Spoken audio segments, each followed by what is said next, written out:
Yo, what's going on, guys? KrispyFlakes here. So for today's video, I'm going to be giving you guys my official 2021-2022 NBA seeding prediction. So we're going to be handling it a little bit differently this time around, just because I feel like we as NBA fans, we get too caught up in the discussion of like who should be like third seed or fourth seed or something like that. And really, in the end of the day, I think when it comes down to the NBA, especially right now, like yes, seeding is important. But, like, you can still say a team's like a third seed, another team's like a sixth seed, and that doesn't make the sixth seed team bad. I don't know, man. I don't know if that makes sense or not. I just feel like there's so much talent in the NBA. It's just seeding is always so close anyway. So, yeah, before we get going on today's video, I need to ask you guys to please drop a like, especially on these opinion-based videos. People do tend to get really salty and dislike the video, so thank you all so much for your support for the ones that do that. And also subscribe if you're new to the channel. So, yes, as you can see, you probably already read it. So, we have the East top four. This is not going to be in order. Maybe I'll try to do the order towards the end if I really am feeling bodacious. But we got the East next four, and that's 5 through 8. Same thing for West. We got top 4 seeds. Next 4 seeds 5 through 8. Then we got the play-in tournament, and then not making playoffs, right, man? So if you see a team right in this area, in the East top 4, that means that I think that they are going to be a top 4 seed. Have that be the first seed or the 4th seed, I guess is the best way to put it, man. So here we go. The first team we have is the Atlanta Hawks, and I think the Hawks, I really liked the rookies that they brought in. DeLon Wright's cool. I would have liked maybe seen them bring a little bit more perimeter defense, but they were still really solid last year. I don't see any reason why they fall off at all. Especially if Kanu can get like healthy and stuff, he'll be a nice backup center. So I'm going to go with top 4 seed. I think they are a top 4 seed next season. And keep in mind, man, we are just starting. So this very well could change as we go through the course of this. Okay, next up we have the Boston Celtics. I'm going to say the Boston Celtics they didn't really like... They lost Evan Fournier, a lot of scoring there. Kemba Walker's no longer on the team. They got Dennis Schroeder for a good price, but I don't think he's better than Kemba Walker. Al Horford's fine. Like, he's old, and Robert Williams should make a nice jump. I'm going to say probably 5 through 8 range for the Boston Celtics right now. I think 5 through 8. Obviously, Jaylen Brown, Jason Tatum, like, that's like the big duo right there. But I just feel like a lot of teams in the East got better, and the Celtics are still good. I just don't think they got like better to warrant a top 4 seed right now. Brooklyn Nets, pretty easy to think they're going to be a top 4 seed. Kevin Durant's out. You still got Kyrie Irving and James Harden. Harden and Kyrie's out. You got Kevin Durant or whatever it is, man. Like, yeah, they'll be good. Chicago Bulls are interesting. I do think they had the best offseason, all things considered, based off the names that were actually available. I do think they're a playoff team. I'm not going to go off and say they're a top 4 seed right now. I think we got to see that team play together. But I think they're like, that 5 through 8 range. I think that feels about right for them. Let's do the Eastern Conference first before we go on to the Western Conference. So next up, we got the Charlotte Hornets. Ooh, this one is interesting, man. They can stay healthy and everything. I do wish they would have improved a bit more at center. Mason Plumlee's fine, but I watched him a lot last year. Like, he's fine. He's a fine center. Hornets. I'm going to throw them in the play-in tournament for right now. But obviously that can change. They no longer have Devontae Graham. They got Gordon Hayward. They got Kelly Oubre on the team and everything. So that's cool. But right now I haven't been playing tournament. But that might change by the time this ends. I might have them in the 5 through 8 range. Because I think, 2 teams in each conference make the play-in. So we got to have 4 teams there no matter what. Next up we have the Cleveland Cavaliers. Weird looking squad. I think 2022 is more going to be like their off season and everything. 2022, 2023 season. I'm going to say probably not in the playoffs right now. And, I think next year is going to be about player development, working Mobley into things, figuring out their front court woes, and they kind of go from there. Next up, we have the Milwaukee Bucks. That is a top 4 seed, in my opinion. Plain and simple, I think they're a top 4 seed. Okay, next up, like I said, we are going to flip things around here as we go to all the other teams, and I realize other things. But we have the Miami Heat. So the Miami Heat, also another team that had a really good offseason, getting Kyle Lowry, PJ Tucker from the Bucks and everything. If they can stay healthy, I think they're going to be very motivated. Hopefully Tyler Hero has himself a bit of a better season. I don't think his season was as bad, but I think he did have a bit of a sophomore slump last year. So we're going to toss them in that top 4 seed thing for right now. Next up, we have the New York Knicks. I think they are no doubt a playoff team in that 5 through 8 range. Now this is like right here where I get like a little like, I could also see the Knicks being like the top 4 and like the Heat being like that 5th range. I really could, because Kemba Walker was a great pickup. Evan Fournier was amazing. So definitely they're going to be on like the higher side of it for me. But then I feel like I'm disrespecting the Celtics too. So even doing it this way, I still be like, oh my God, like I'm going to get somebody angry. But yeah, man, I have it in the playoffs. Okay. So give me some credit right there. Next up, we have the Orlando Magic. The Magic, I do not think, are a playoff team next season. They got so many point guards. They got to figure out that guard rotation. Somebody's got to get traded. Hopefully Isaac's healthy and everything so we can really see a full season of him. But yeah. Next up, we got the Indiana Pacers. So the Pacers got better coaching staff-wise. Off-season-wise, it was pretty quiet. Chris Duarte was nice. They need to get healthy and everything. They need to stay healthy. I think the Pacers are in one of those scenarios where maybe they are... This one's tough. You know what? I think for right now... No, I can't do that. Ooh, this is going to get a little ugly here, man. Oh, my God. You guys are going to see my dilemma here in a little bit. I'm going to have the Pacers in the play-in tournament, but you guys are going to see my dilemma very, very quickly. Because there's one team we did not handle. And let's do them next so I can get them out of the way. The Philadelphia 76ers. We only have the knowledge of what's going on with that team right now. And right now, the 76ers, they have Ben Simmons, who doesn't want to be there. And we don't know the trade for him. I do not think if they go into next season with Ben Simmons, I don't think they're a top 4 seed. I feel like the chemistry is killed. I feel like he's going to miss training camps. He's probably going to maybe even miss the beginning of the season. God forbid Joel Embiid gets injured. But I will say, if Joel Embiid does have himself a healthy season, regardless of what happens with Ben Simmons, maybe he gets traded for Damian Lillard. I don't really know, man. I don't know. I don't think that's happening at this point. I feel like that ship's kind of sailed.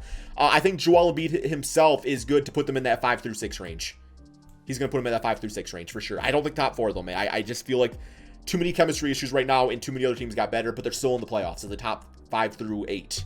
And that's not saying they're the 8 seed. They're just in the top 5 through 8 range. I know somebody's going to click at this point in the video, like skipping ahead. They're like, oh, you have them as the 8 seed. It's like, no, that's not. Watch the beginning, please.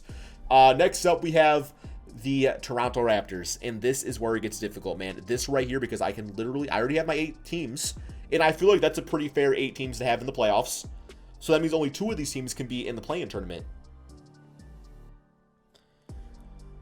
I mean, if I had to pick on one of these teams to not make the play-in tournament or playoffs, I mean, I like that Toronto Raptors squad. I really do. I feel like they're good. Like, they are a good team. They, in an unfortunate circumstance. The Pacers have, like, Sabonis, Miles Turner, TJ Warren. I feel like I have to bump down the Charlotte Hornets to not playoffs, man. I feel like that's right. Or do you got... Yeah, I mean, and the only thing I can go off right here is, I guess, experience. I feel like having Sabonis and Pascal Siakam, Fred VanVleet, like, that's more experience than, like, LaMelo Ball. Yes, they have, like, Gordon Hayward, but he rarely stays healthy. It's got to be that way. Oh, then we got my Detroit Pistons. Yeah. Yeah. And once upon a time, I would have really hoped that the Pistons could have made, like, the play-in tournament, but when you break it down this way, I'm like, no, that's really not going to happen. My Pistons are not making the play-in tournament. So much damn talent out there right now when they have a lot of things to figure out from a youth standpoint with that team. So, and positioning and everything, and just guys getting better and playing more like a team and everything. Okay, I think we got all we got the Wizards. Yeah, I guess I would probably have to say no playoffs for Wizards, right? Man, I feel like the Pacers, they're both these teams. These are both the teams right here where they're always, like, surprise you. Like, you want, like, I know there's people in the town who say there's no way the Raptors and the Pacers make the play-in tournament or even the playoffs or anything. It's like, they always surprise if they are good to go. And I feel like they're going to be good to go. So, yeah, man. Okay. Next up, we got the Western Conference. LA Clippers, they got Paul George. Kawhi Leonard's going to be out for most of the season. So I look at the team, essentially, and their lineup is going to be looking something like Reggie Jackson, Luke Kennard, Paul George, was it Marcus Morris, I believe is the one on the team, not Marquise, Marcus Morris, and then Zubats. And I think about the MVP caliber season Paul George is going to need to have, because if you look at 3 of those guys in the lineup, being Morris, Luke, and Reggie, they were all on the 2019 Pistons team, where the Pistons got into the playoffs as the 8 seed in the Eastern Conference. And that's when Blake Griffin had his best season of all time.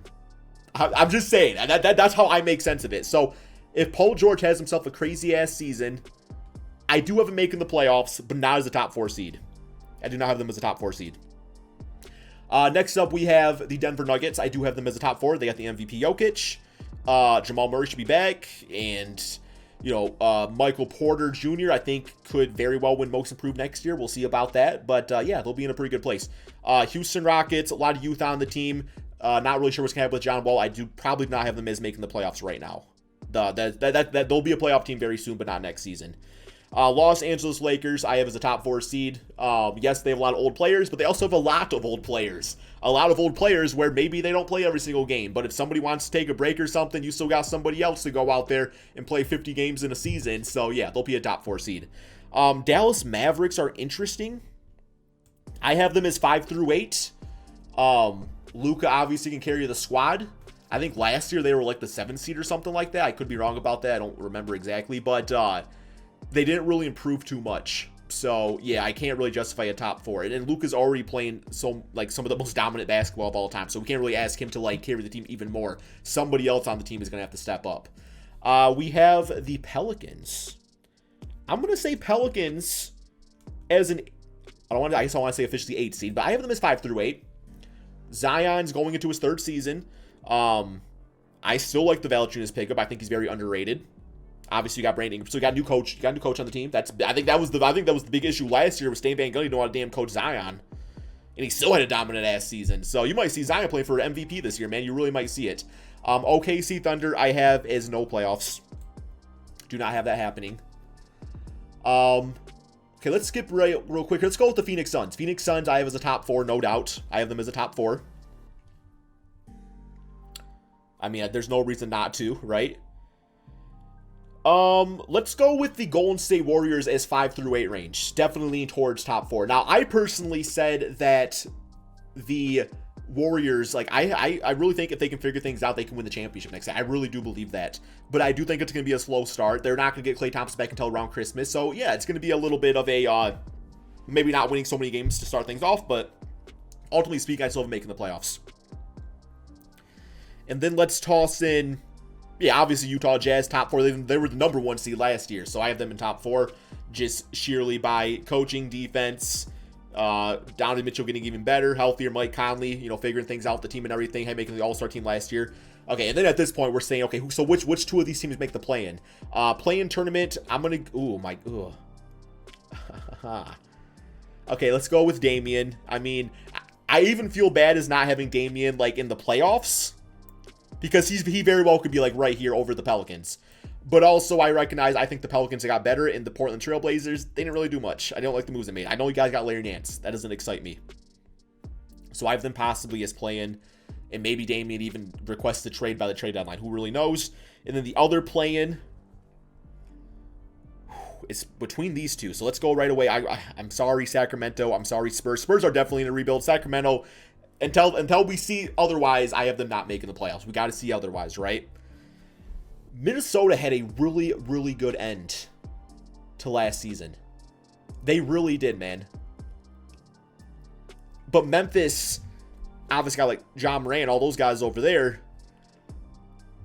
I do feel like the Memphis Grizzlies did not get better this offseason. I feel like Steven Adams is not better than Jonas Valanciunas. Maybe financially they were doing some things to put themselves in a better situation. They took on some youth guys and like Jarrett Culver. They got rid of some, vets and Eric Bledsoe, Rondo, Patrick Beverly.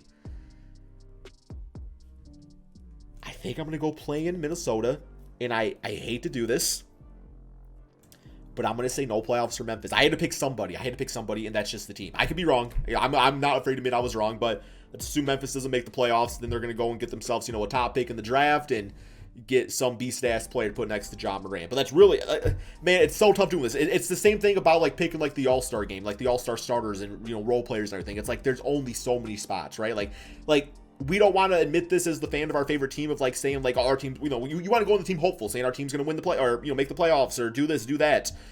Be a good seed, show improvement. But the reality, the fact of the matter is that this is how it looks, man. Like, you only got 8 teams making it. You only got a few playing teams. So, yeah, I very well could be proven wrong. I most definitely will.